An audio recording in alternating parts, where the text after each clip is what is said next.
Man, an animal that makes bargains.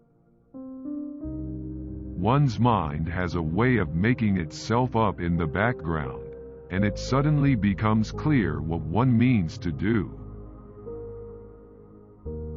A well begun as half ended. Knowing what you cannot do is more important than knowing what you can do. In fact, that's good taste.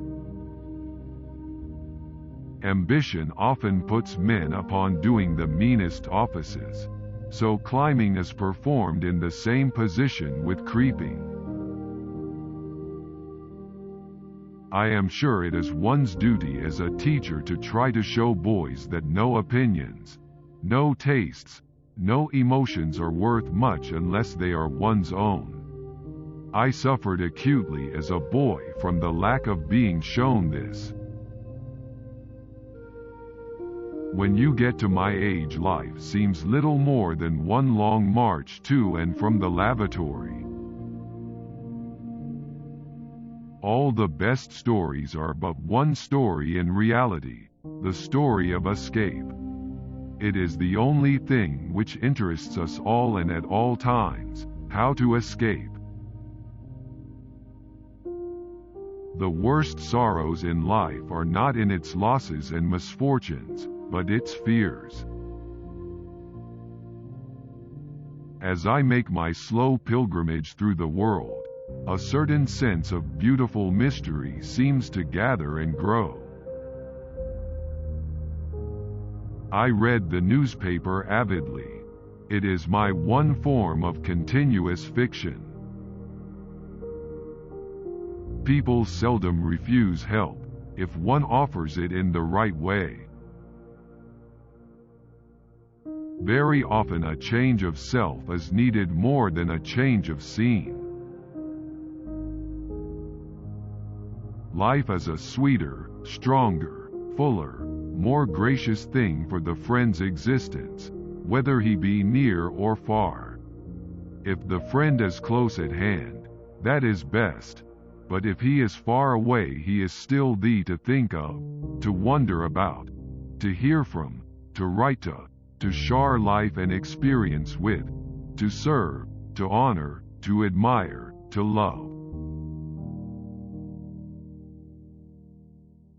A man who reads at all, reads just as he eats, sleeps, and takes exercise, because he likes it, and that is probably the best reason that can be given for the practice. The awful penalty of success is the haunting dread of subsequent failure.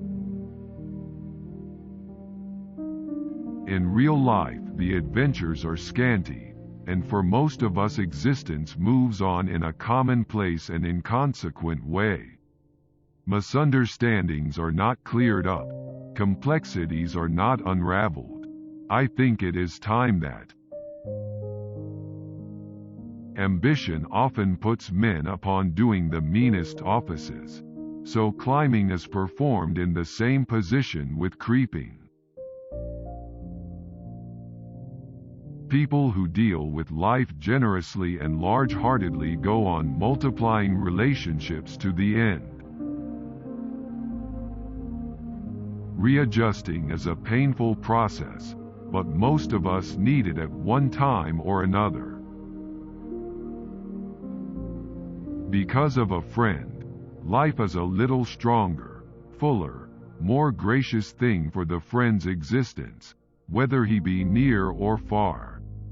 If the friend is close at hand, that is best, but if he is far away, he still is there to think of, to wonder about, to hear from, to write to share life and experience with, to serve, to honor, to admire, to love. Keeping up appearances is the most expensive thing in the world. The joy of all mysteries is the certainty which comes from their contemplation, that there are many doors yet for the soul to open on her upward and inward way. I believe in instinct, not reason. When reason is right, 9 times out of 10 it is impotent, and when it prevails, 9 times out of 10 it is wrong.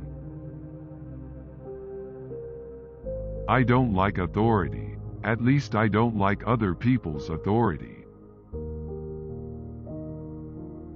The moment that any life, however good, stifles you, you may be sure it isn't your real life. It seems sometimes as if one were powerless to do any more from within to overcome troubles, and that help must come from without. Congenial labor is the secret of happiness. There remain times when one can only endure. One lives on. One doesn't die, and the only thing that one can do is to fill one's mind and time as far as possible with the concerns of other people. It doesn't bring immediate peace, but it brings the dawn nearer. I think I feel rather differently about sympathy to what seems the normal view. I like just to feel it is there, but not always expressed. It is often wonderful how putting down on paper a clear statement of a case helps one to see, not perhaps the way out, but the way in. I expect that all of us get pretty much what we deserve of appreciation. The friend is the person whom one is in need of and by whom one is needed. I never enter a new company without the hope that I may discover a friend, perhaps the friend, sitting there with an expectant smile. That hope survives 1,000 disappointments. What a strange power the perception of beauty is. It seems to ebb and flow like some secret tide, independent alike of health and disease, of joy or sorrow.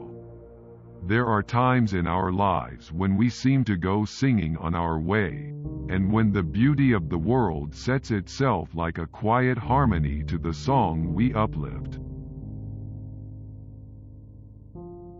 The test of a good letter is a very simple one. If one seems to hear the other person talking as one reads, it is a good letter.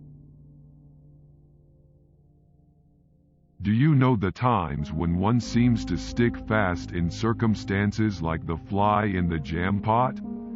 It can't be helped, and I suppose the best thing to do is to lay in a good store of jam. Congenial labor is essence of happiness. A diary need not be a dreary chronicle of one's movements.